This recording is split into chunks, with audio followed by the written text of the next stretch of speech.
அகில இந்திய வானொலியில் கேட்ட அந்த இன்று ஒரு தகவலின் குரல். ஒருத்தர் ஓடி வந்தார், இன்னொருத்தரை பார்த்து, சார் உங்க சைக்கிளை ஒரு நாள் இரவல் கொடுங்களேன், பக்கத்து ஊருக்கு போயிட்டு வர வேண்டியிருக்கு அப்படின்னார். இவர் சைக்கிளை கொடுத்து பத்திரமா கொண்டுட்டு போங்கன்னார். சார் இதை பத்திரமா கொண்டு போறேன், கவலையே வேணாம், ஏன்னா இது உங்களோட சைக்கிள் அப்படின்னு நான் நினைக்கல, என்னோட சைக்கிளா நினைக்கிறேன் அப்படின்னார். அதுக்கப்புறம் தான் இவருக்கு உண்மையாகவே பயம் வந்துட்டுது. ஏன்னா அவர் சொன்னது மாதிரி அதை தன்னோட சைக்கிளாகவே நினச்சி தள்ளிட்டு போட்டா என்ன பண்ணுறது? எது எதை நம்முடையதா நினைக்கணுங்கிறதுக்கு ஒரு வரையறை இருக்குது. சில பேர் ஆஃபீஸையே வீடாக நினச்சி விடுறது உண்டு. அப்படிப்பட்டவங்க கூட வீட்டை ஆஃபீஸாக நினைக்கிறது இல்லை.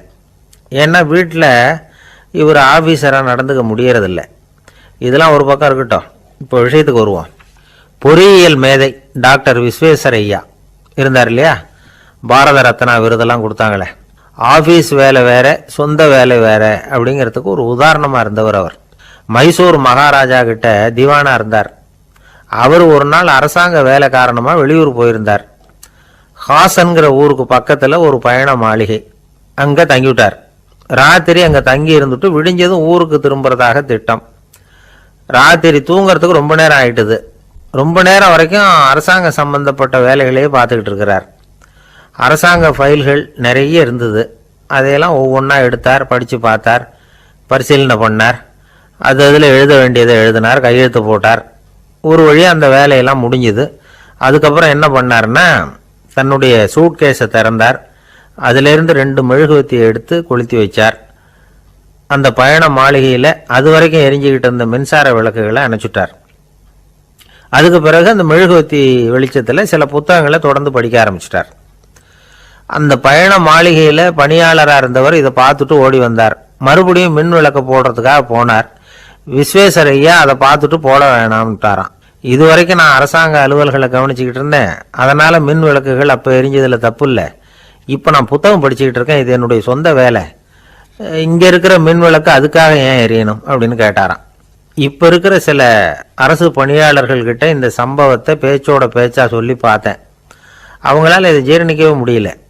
நேர்மை தேவைதான் சார், அதுக்காக அவ்வளவு தூரத்துக்கு அது தேவையா அப்படிங்கிறாங்க. விஸ்வேஸ்வரய்யா அப்படி பண்ணினது தான் ஒரு நேர்மையாளர் அப்படின்னு இந்த உலகத்துக்கு நிரூபிக்கணுங்கிறதுக்காக இல்லை.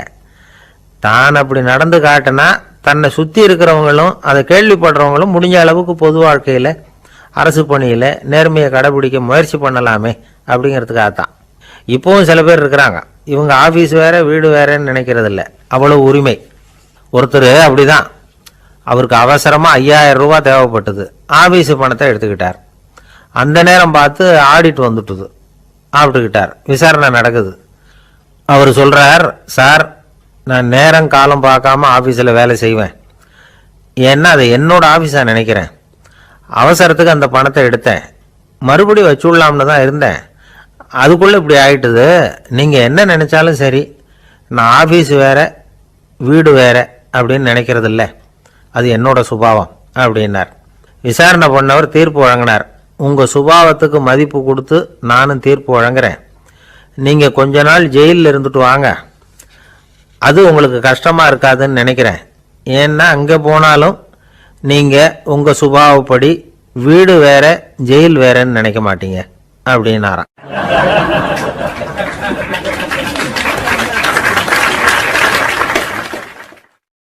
திபேத் நாட்டில் புத்த மடாலயங்கள் நிறைய உண்டு.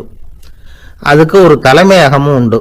அது இந்த திபேத் தலைநகரம் லாசாவில் இருக்குது. ரொம்ப காலத்துக்கு அப்பால் அதை பற்றிலாம் நிறைய விவரங்கள் எழுதி வச்சிருக்கிறாங்க. அது இப்போவும் நமக்கு கிடைக்குது. அதாவது ரொம்ப தூரத்துக்கு அந்தாண்ட மலைகளுக்கு நடுவில் ஒரு கிளை மடாலயம். அந்த மடத்தின் தலைவருக்கு வயசாயிட்டு தான், அதனால் தலைமை பொறுப்பை வேற ஒருத்தர்கிட்ட ஒப்படைக்கலாம் அப்படின்னு முடிவு பண்ணாராம். உடனே ஒரு லாமாவை கூப்பிட்டார். அவர் மூலமாக தலைமை மடாலயத்துக்கு செய்தி அனுப்புனார், பொருத்தமான வாரிசு ஒருத்தரை அனுப்பி வைக்கும்படியாக. அந்த வாலிப லாமா புறப்பட்டார். காடு மேடெல்லாம் நடந்து போகிறார். ரொம்ப நாள் கழித்து தலைமை பீடத்தை அடைஞ்சார்.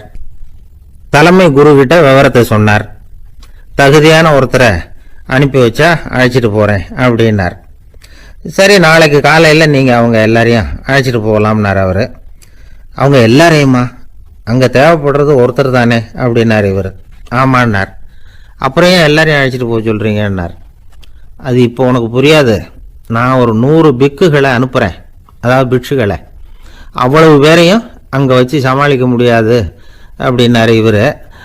இருந்தாலும் இப்போ அந்த தலைமை குரு என்ன சொன்னார்னா, அதை பற்றி கவலைப்படாத, நான் 100 பேரை அனுப்புகிறேன். அதில் 99 பேர் வழியிலேயே காணாமல் போடுவாங்க, ஒருத்தன் மட்டும்தான் வருவான். அவனும் அங்கே வந்து சேர்ந்துட்டான்னா நீ ரொம்ப கொடுத்து வச்சவன் அப்படின்னார். இவருக்கு ஒன்றும் புரியல. இருந்தாலும் மறுநாள் அந்த வாலிபால் 100 பேரை அழைச்சிக்கிட்டு புறப்பட்டார். போகிற வழியிலேயே பல பேர் அங்கங்கே பிச்சுக்கிட்டு போட்டாங்க. அவர் சொன்னது மாதிரியே வழியில் அவங்க ஊர்கள் இருந்தது தான் காரணம். அப்பா அம்மாவை பார்த்துட்டு வரேன் அப்படின்னு கொஞ்சம் பேர் போனாங்க.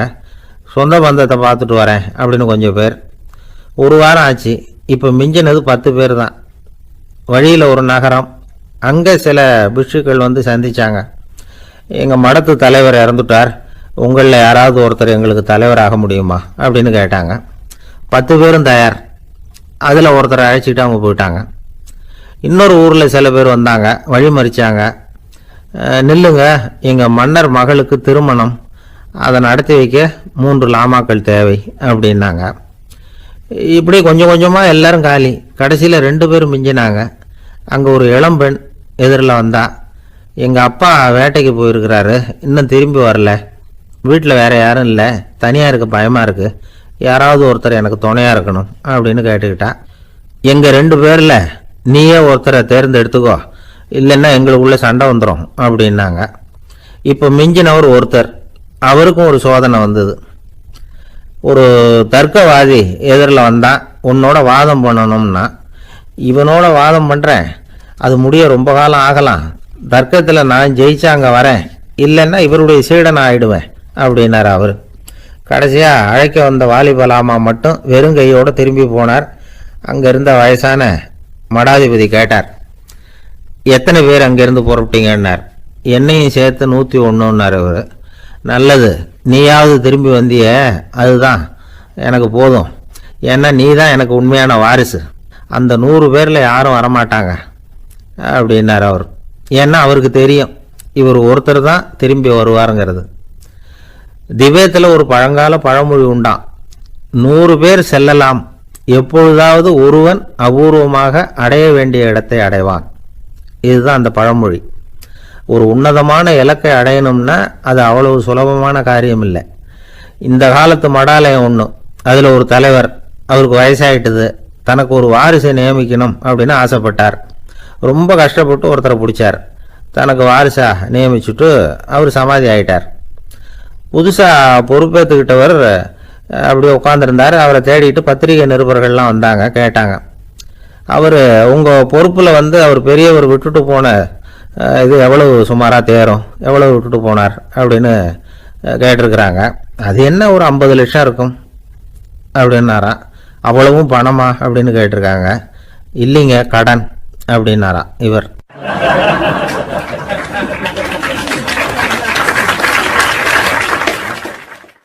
ஒரு நண்பர் யாருக்கோ ஃபோன் பண்ணிட்டு இருந்தார். அவர் பேசி முடிச்சதும் நான் அவரை பார்த்து, இப்போ ஃபோன் பண்ணீங்களே, அந்த ஃபோன் நம்பர் என்ன அப்படின்னு கேட்டேன். அவர் தலையை சொரிஞ்சுக்கிட்டார், ஞாபகம் வரலன்னார். சரி சார், அதை விடுங்க, உங்கள் மனைவி பேர் என்ன அப்படின்னு கேட்டேன். மாலதின்னார். என்ன சார் இது வேடிக்கை, கொஞ்ச நேரத்துக்கு முன்னாடி பேசின ஃபோன் நம்பர் வந்து மறந்து போச்சு, எப்போவோ கல்யாணம் பண்ணிக்கிட்ட மனைவி பேர் மறக்கலை, அதை கரெக்டாக சொல்லிவிட்டீங்களே அப்படின்னு கேட்டேன். அவர் என்ன ஒரு மாதிரியாக பார்த்தார். அவர் அப்படி என்னை பார்த்ததில் ஒன்றும் தப்பு இல்லை, ஏன்னா நாம் எல்லாருமே அப்படித்தானே, ஒரு குறிப்பிட்ட காரியத்துக்காக தொலைபேசியில் ஒருத்தட்ட பேசுகிறோம், அதுக்கப்புறம் அந்த எண் வந்து நமக்கு அனாவசியம், அதனால் மறந்துடுறோம். இதுக்கு பேர் தான் தற்காலிக ஞாபகம்.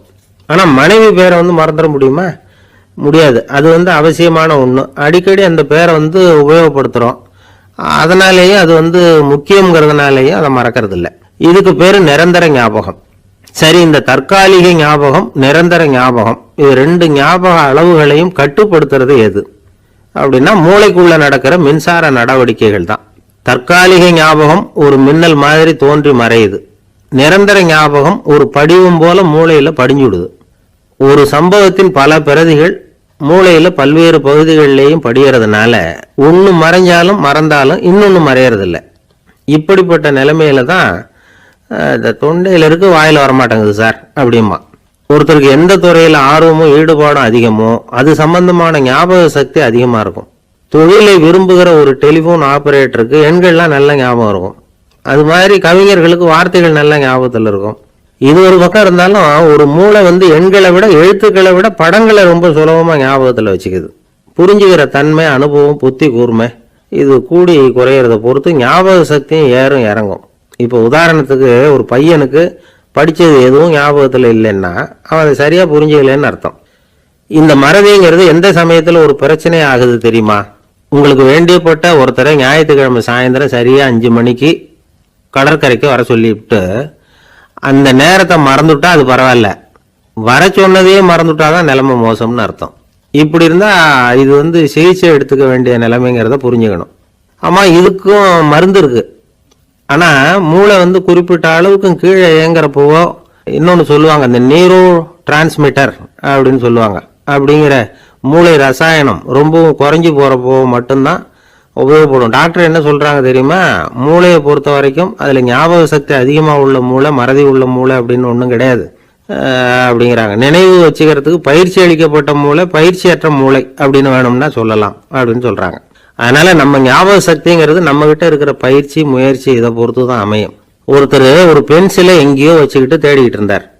அப்புறம் என்னமோ தீவிரமா யோசனை பண்ணி அதை ஞாபகப்படுத்தி பார்த்துக்கிட்டு இருந்தாராம். எதிரில் உட்காந்துருந்தவர் சொன்னார், பென்சிலை தானே தேடிட்டு இருக்கீங்க, அது உங்க வலது காதில் இருக்குது சார் அப்படின்னாராம் அவரு. இதுக்கு அவரு சொல்லியிருக்காரு, பென்சிலை வலது காதில் தான் வச்சிருக்கேங்கிறது எனக்கு நல்லா ஞாபகம் இருக்கு, ஆனா எது வலது காதுங்கிறது தான் மறந்து போச்சு அப்படின்னாராம். அவர் அதை தான் யோசிச்சுட்டு இருந்திருக்கிறார்.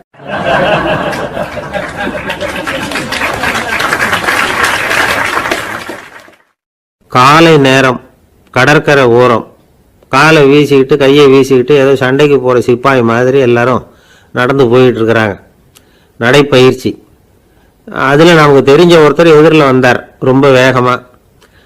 என்ன சார் வாக்கிங்க அப்படின்னு கேட்டோம். அவரால் ஆமாம்னு பதில் சொல்ல முடியல, அவ்வளவு கஷ்டம். மூச்சு விடுறதுக்கே வாயை திறந்து மூடிட்டு இருக்கிறார். எங்கே பேசுறது? கொஞ்சம் நின்று நிதானிச்சு மூச்சு விட்டுட்டு அதுக்கப்புறம் சொன்னார் ஆமாம் அப்படின்னு. என்ன சார் இவ்வளவு வேகம்னு? உங்கள் பேச்சை கேட்டுவிட்டு தான் சார் நடக்க ஆரம்பித்தோம். நீங்கள் தான் அடிக்கடி சொல்லிகிட்டு இருந்தீங்க நடக்கிறது நல்லதுன்னு. அன்னையிலேருந்து ஆரம்பிச்சுட்டேன், ஆனாலும் ரொம்ப கஷ்டமாக இருக்குது சார். இப்போ பாருங்கள், உங்கள்கிட்ட சுலபமாக பேசக்கூட முடியல, மூச்சு வாங்குது, உடம்பு கூட வலிக்கிறது மாதிரி இருக்குது அப்படின்னு அவர் பாட்டுக்கு பேச ஆரம்பிச்சிட்டார். உங்களை யார் சார் இவ்வளவு வேகமாக நடக்க சொன்னது? வேகத்தை குறைங்க, மெதுவாக நடங்க அப்படின்னோம். நீங்கள் நடக்கிறதுனால என்னென்ன சௌகரியம்னு அன்னைக்கு சொன்னீங்களே தவிர சௌகரியமாக நடக்கிறது எப்படின்னு சொல்லலையே அப்படின்னார் அவர். இன்னமும் லேசாக மூச்சு வாங்கிக்கிட்டே சொன்னால் கூட இவர் சொல்கிறதுலேயும் ஒரு நியாயம் இருக்குது. அதனால் இந்த நடைப்பயிற்சி பண்ணுறவங்க கவனிக்க வேண்டிய சில முக்கியமான குறிப்புகள் இருக்குது. அது என்னென்னங்கிறத அவங்க தெரிஞ்சுக்கணும். அது தெரிஞ்சு வச்சுக்கிறது நல்லது. இதெல்லாம் மருத்துவ நிபுணர்கள் சொல்கிற குறிப்புகள். அவங்க என்ன சொல்கிறாங்க தெரியுமா? உங்கள் வயசு 40க்கு மேலேயா? உங்கள் எடை இருக்க வேண்டியதை விட 10 கிலோ அதிகமாக இருக்குதா? நீங்கள் புகை பிடிக்கிறவரா? இதய நோய், இரத்த நாள நோய், உயர் ரத்த அழுத்தம் இப்படி ஏதாவது உங்களுக்கு உண்டா? அப்படின்னா நீங்கள் உங்கள் இஷ்டத்துக்கு வரிஞ்சு கட்டிக்கிட்டு நடைப்பயிற்சி பண்ண ஆரம்பிச்சிடாதீங்க. முதல்ல ஒரு மருத்துவ பரிசோதனை பண்ணிக்கோங்க, அதுதான் நல்லது அப்படின்னு அவங்க சொல்கிறாங்க. நடக்கிறப்போ, உடற்பயிற்சி செய்கிறப்போ மார்பு பகுதியில் அல்லது வேற எங்கேயாவது தொடர்ந்து வலி இருந்ததுன்னா பயிற்சியை நிறுத்திவிட்டு டாக்டரை போய் பார்க்கணும். நடைப்பயிற்சி பண்ணுறப்போ உங்கள் சக்திக்கு தகுந்த மாதிரி மெதுவாக அதிக கஷ்டம் இல்லாமல் முன்னேறலாம். அங்கே என்ன போட்டியாக வைக்கிறாங்க, முந்திக்கிட்டு போய் என்ன பண்ண போகிறோம்? பரிசா வாங்க போகிறோம். அதனால் நிதானம் அவசியம் அப்படிங்கிறது அவங்க ஆலோசனை. தொந்தரவு கொடுக்காத ஷூ, ட்ரெஸ்ஸு இதுகளை உபயோகப்படுத்துங்க. பாதத்தில் ஆடு தசை இருக்குல்ல, அங்கே ஏதாவது பிரச்சனை இருந்ததுன்னா டாக்டரை பாருங்க. இந்த பாதத்தில் வலி வரும் அந்த இடத்துல. வெயில் காலமாக இருந்தால் தலைக்கு தொப்பி வச்சுக்கோங்க. பனியில் நடந்தாலும் அப்படி தான், தலையை பத்திரமா பார்த்துக்குங்க. நம்மக்கிட்ட ஏதோ கொஞ்சம் உருப்படியாக தெரியறது அது தானே. உடற்பயிற்சிக்கு முன்னாடி பின்னாடி பயிற்சி செய்கிறப்போ நிறைய தண்ணி குடிக்கலாமா. முதல் 1 மாதத்துக்கு கொஞ்சம் தளர்த்தியாக சாவகாசமாக நடக்கலாம். மணிக்கு 3 அல்லது 4 கிலோமீட்டர் வேகம்னு வச்சுங்களேன். அதுக்கப்புறம் வேகத்தை அதிகப்படுத்தலாம். மணிக்கு 6 அல்லது 8 கிலோமீட்டர் அளவுக்கு நடக்கலாம். நல்லா கையை வீசிக்கிட்டு நடக்கணும். மூச்சு விடுற எண்ணிக்கை அதிகரிக்கணும். இது மாதிரி ஒரு 30 நிமிஷம் நடக்கலாம். தனியா நடந்து போறதுக்கு உங்களுக்கு என்னமோ மாதிரி இருக்குதா, கூட யாரையாவது சேர்த்துக்குங்க. ஒரு குரூப்பா சேர்ந்து போகலாம். நடக்கிறதுங்கிறத ஒரு சந்தோஷமான சமாச்சாரமா ஆக்கிக்கணும். தினம் இப்படி நடக்க வேண்டி இருக்குதே அப்படின்னு புலம்பிக்கிட்டே போகக்கூடாது. சில பேர் நடக்கிறப்போ கடந்த காலத்தை அசை போட்டுக்கிட்டே போவாங்க. சில பேர் வருங்காலத்தை அசை போட்டுக்கிட்டே போவாங்க. சில பேர் முக்கியமான திட்டம்லாம் இப்படி நடக்கிறப்போ தான் தீர்மானம் பண்ணுவாங்க. நடக்கிறதுனால மன இறுக்கம் குறையுது, பரபரப்பு குறையுது, மன ஆற்றல் பெருகுது, தன்னம்பிக்கை வளருது, முதுமை தள்ளி போகுது, செயல்திறன் அதிகரிக்குது. இதை தவிர உடம்புக்கும் பல விதமான சௌகரியங்கள் ஏற்படுது. அதனால இதுவரைக்கும் நடக்க ஆரம்பிக்காதவங்க இனிமே இந்த குறிப்புகளை கவனத்தில் வச்சுக்கிட்டு நடக்க ஆரம்பிச்சுடலாம். சார்லஸ் லேம்ப் அப்படின்னு ஆங்கில இலக்கிய மேதை ஒருத்தர், அவர் ஒரு தரம் உடம்பு சரியில்லைன்னு டாக்டர்கிட்ட போனாராம். டாக்டர் அவரை பார்த்துட்டு, நீங்கள் தினமும் காலையில் வெறும் வயத்தில் நடக்கணும் அப்படின்னாராம். வெறும் வயத்தில் நடக்கிறதுக்கு நான் தயார், ஆனால் வயிறு கிடைக்கணுமே சார், யார் வயத்து மேலே நடக்கிறது டாக்டர் அப்படின்னு கேட்டாராம் இவர்.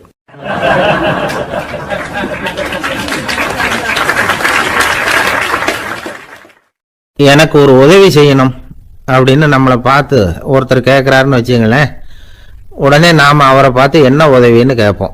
இதுதான் சராசரி மனிதர்களின் இயல்பு. ஆனால் ஒருத்தர் எனக்கு ஒரு உதவி செய்யணும் அப்படின்னு கேட்ட உடனே என்ன உதவின்னு கூட கேட்காம சரி செய்கிறேன் அப்படின்னு ஒத்துக்கிறது இருக்கு பாருங்க, அது கொஞ்சம் அபூர்வம். அந்த காலத்தில் ஒருத்தர் இருந்தார். அவர் எப்படி தெரியுமா, உதவி கேட்குறவங்க நல்லவங்களா கெட்டவங்களா அப்படின்னு கூட பார்க்கல, தனக்கு நன்மையா தீமையா அப்படின்னு கூட பார்க்கல, உதவி செய்கிறேன்னு புறப்பட்டு விட்டார். அவர் யார் தெரியுமா, அவர் தான் நல சக்கரவர்த்தி. அவர் மாதிரி நாமும் உதவி கேட்குறவங்களுக்கு உடனே உதவி செய்கிறதுக்கு தயாராக இருக்கணும் அப்படின்னு சொன்னார் ஒரு ஆன்மீக பேச்சாளர். நல சரித்திரத்தை அவர் சொல்லிக்கிட்டு இருந்தார். இந்திரன், அக்னி, வருணன், யமன் இவங்க 4 பேரும் நலனை பார்த்து எங்களுக்கு நீ உதவி செய்யணும், எங்களுக்காக நீ தூது போகணும் அப்படின்னு கேட்குறாங்க. யாருக்கிட்ட தூது போகணும், என்ன காரியத்துக்காக போகணும் அப்படின்னு கேட்கணும்ல. நலன் அப்படி கேட்கவே இல்லை, உடனே சரின்னு ஒத்துக்கிறான். அதுக்கப்புறம் அவங்க விவரம் சொல்கிறாங்க, என்ன உதவி, யாருக்கிட்ட தூது போகணும் அப்படிங்கிற விவரத்தை சொல்கிறாங்க. நலனுக்கும் அப்புறம்தான் புரியுது, எந்த தமயந்தியை இவன் காதலிச்சானோ, எந்த தமயந்தின் சுயம்பரத்துக்காக இவன் போய்கிட்டு இருக்கிறானோ அந்த தமயந்தியை பார்த்து தங்களுக்காக அவகிட்ட வாதாடணும், பேசணும், தங்களில் ஒருத்தரை கல்யாணம் பண்ணிக்கும்படியாக கேட்கணும் அப்படின்னு அவங்க 4 பேரும் நலன்கிட்ட கேட்குறாங்க. இதை கேட்டதும் நலன் கொஞ்சம் கூட முகம் சுளிக்கலை, பதட்டப்படலை. நேராக தமயந்தி கிட்ட போகிறான். இந்திரன், அக்னி, வருணன், யமன் இவங்களோட சிறப்புகளை எடுத்து சொல்கிறான். இவங்களில் ஒருத்தரை கல்யாணம் பண்ணிக்கலாம் அப்படின்னு சொல்லி கேட்டுக்கிறான். ஆனால் இதுக்கு தமயந்தி சம்மதிக்கலை. சுயம்பரம் நடக்குது, அவன் நலனை தேர்ந்தெடுக்கிறான். அந்த 4 பேரும் நலனுக்கு நிறைய வரங்கள்லாம் கொடுக்குறாங்க. அதுக்கப்புறம் இப்படி போகுது கதை. இதில் நாம் கவனிக்க வேண்டியது என்னென்னா, உதவின்னு கேட்ட உடனே என்ன உதவின்னு கேட்காம சரி செய்கிறேன்னு சொன்னான் பாருங்க, அதை கொஞ்சம் சிந்திக்கணும். செய்கிறேன்னு ஒத்துக்கிட்டதுக்கு அப்புறம் அது என்ன உதவின்னு தெரிஞ்சும் முகம் சுளிக்காமல் அதை செஞ்சான் பாருங்க, அதையும் கொஞ்சம் சிந்திக்கணும். நம்மால் ஒருத்தன் ஒரு நண்பனை தேடி போனான், எனக்கு ஒரு உதவின்னா சரி சொல்லுன்னா, இப்போ உங்ககிட்ட 2 கார் இருந்தால் என்ன பண்ணுவேன்னா, உடனே அதில் ஒன்று உங்ககிட்ட கொடுத்துருவேன்னா, அவன் உங்ககிட்ட 2 பங்களா இருந்தால் என்ன பண்ணுவேன்னா, அதில் ஒன்று உங்ககிட்ட கொடுத்துருவேன்னா, உங்ககிட்ட 2 பேனா இருந்தால் என்ன பண்ணுவேன்னா, அதில் ஒரு பேனாவை உங்ககிட்ட கொடுக்க மாட்டேன்னா அவன். ஏன்டா அப்படி சொல்கிறேன்னா, ஏன்னா இப்போ நிஜமாவே என்கிட்ட 2 பேனா இருக்குது, அதனால் அப்படி சொல்கிறேன் அப்படின்னு நானா அவன்.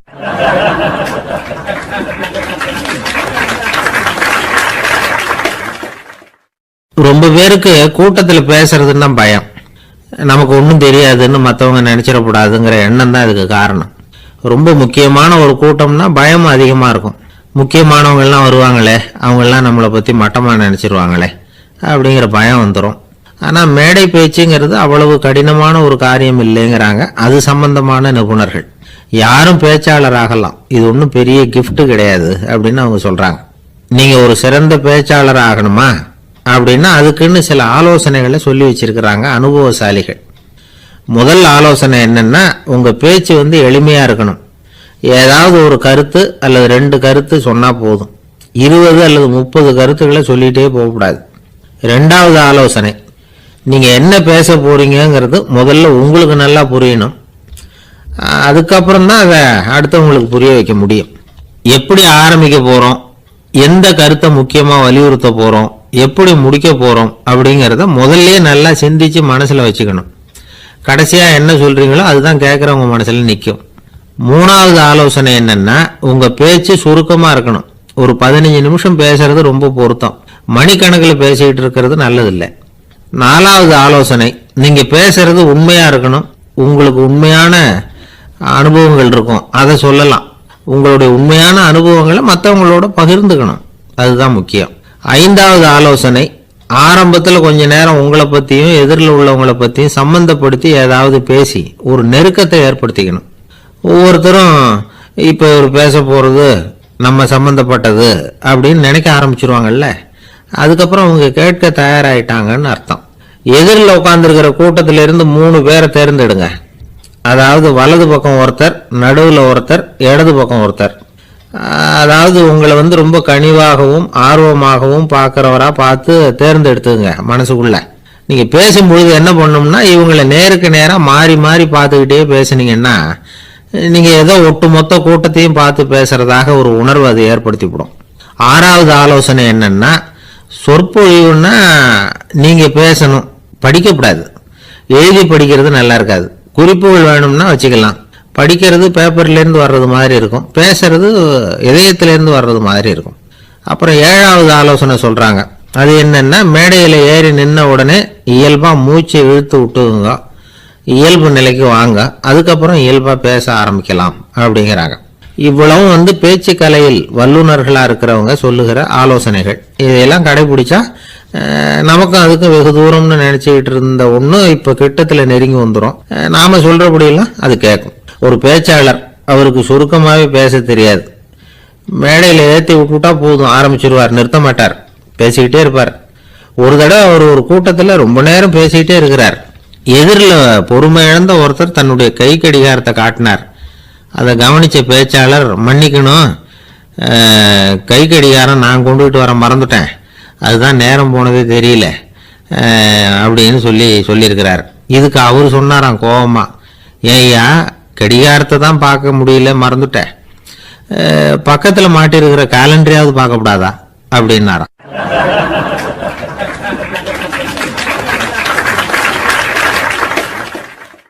கப்பல் கடல்ல போயிட்டு இருக்கு. புயல், சூறாவளி, அலையெல்லாம் பெருசு பெருசா ரொம்ப உயரமா உண்டாகுது.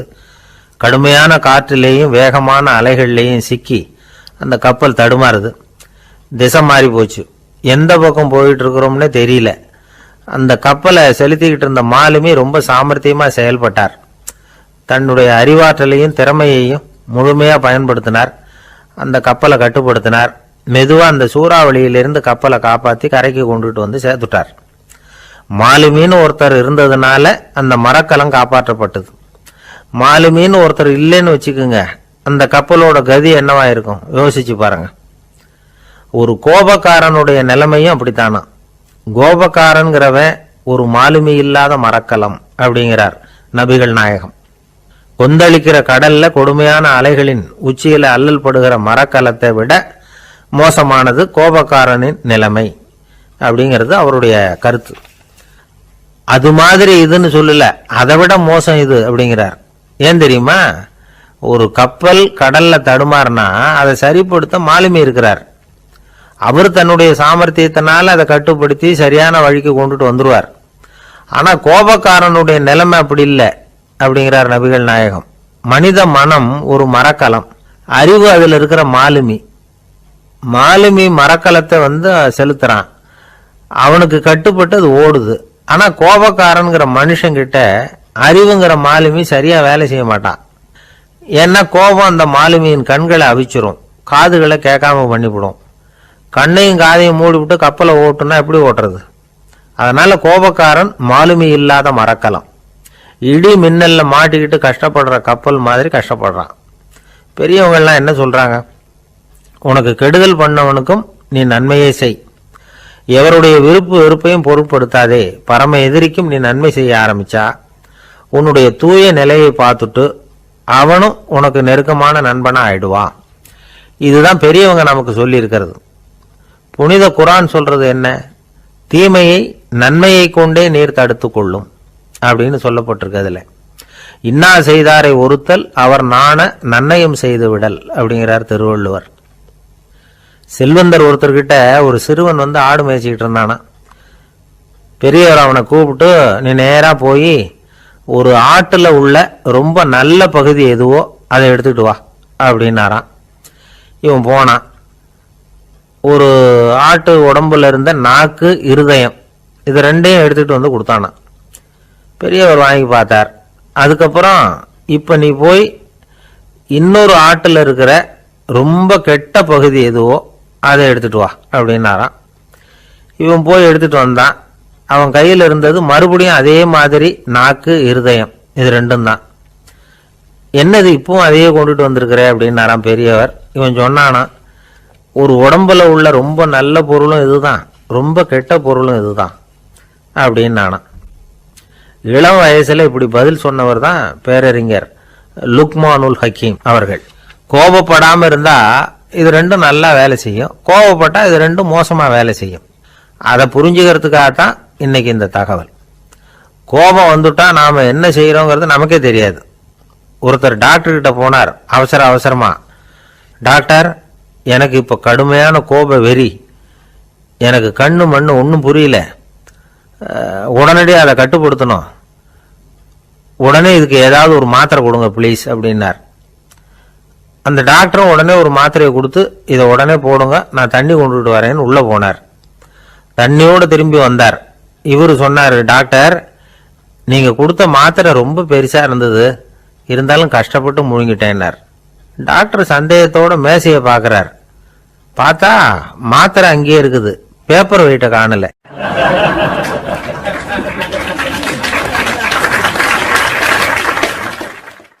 தானத்துல சிறந்தது எது அப்படின்னு ஒரு கேள்வியை கேட்டு, தானத்துல சிறந்தது நிதானம் அப்படின்னு அதுக்கு ஒரு பதிலும் சொல்றவங்க உண்டு. நிதானம் வந்து ரொம்ப அவசியம், அதுவும் இன்றைய உலகத்துக்கு ரொம்ப அவசியம். இன்னைக்கு உலகம் ரொம்ப பரபரப்பா போயிட்டு இருக்குது. பொறுமையா இருக்கணும்னு நினைக்கிறவங்களால கூட அப்படி இருக்க முடியறதில்ல. பொறுமையை சோதிக்கிறது மாதிரி பல சம்பவங்கள், அதையெல்லாம் சந்திச்சே தீர வேண்டி இருக்குது. எங்க போனாலும் கியூல நிக்க வேண்டி இருக்குது, எங்க போனாலும் காத்துக்கிட்டு இருக்க வேண்டி இருக்கு. ஆபீஸ்லயோ வீட்லயோ கூட நீங்க நிதானமா பொறுமையா நடந்துக்க தெரியலன்னா உங்களுக்கு சிடுமூஞ்சி, முசுடு இப்படிலாம் பேர் வச்சிருவாங்க. அது உங்களுக்கு தேவையா? சரி, வாழ்க்கையில் வந்து பொறுமைசாலின்னு பேர் வாங்கறதுக்கு என்ன வழி? முதல் பாயிண்ட், நீங்க நினைக்கிறது, எதிர்பார்க்கறது, செய்யறது எல்லாமே 100% கரெக்டா நடக்கணும்னு ஆசைப்படக்கூடாது. எதுவா இருந்தாலும் அதுல ஓரளவுக்கு தவறு நடக்கலாம் அப்படிங்கறத எதிர்பார்த்தே இருக்கணும். ஓரளவுக்கு வந்து அதை அனுமதிக்கணும். ஒரு நண்பரை வந்து 6 மணிக்கு ஒரு இடத்துக்கு வர சொல்லி இருக்கிறீங்க, 6 மணிக்கு அவர் வரல, உடனே பொறுமை இழந்து நடந்துக்கப்படாது. ஒரு 10 நிமிஷம் டிலே ஆகலாம். ஒரு வர்ற வழியில வந்து பஸ்ஸு கூட ஏதாவது டிராஃபிக்ல மாட்டியிருக்கலாம். அதெல்லாம் எதிர்பார்த்தே கொஞ்சம் காத்திருக்கிறதுல ஒன்றும் தப்பு இல்லை. சில சமயம் டிலே ஆகிறது கூட நல்லதா முடியும். ஒரு பஸ்ஸை தவற விட்டுட்டு, ஐயோ கொஞ்சம் ஒரு 2 நிமிஷம் முன்னாடி வந்திருந்தா பிடிச்சிருக்கலாமே அப்படின்னு தவிச்சுக்கிட்டு இருப்பாங்க சில பேர்.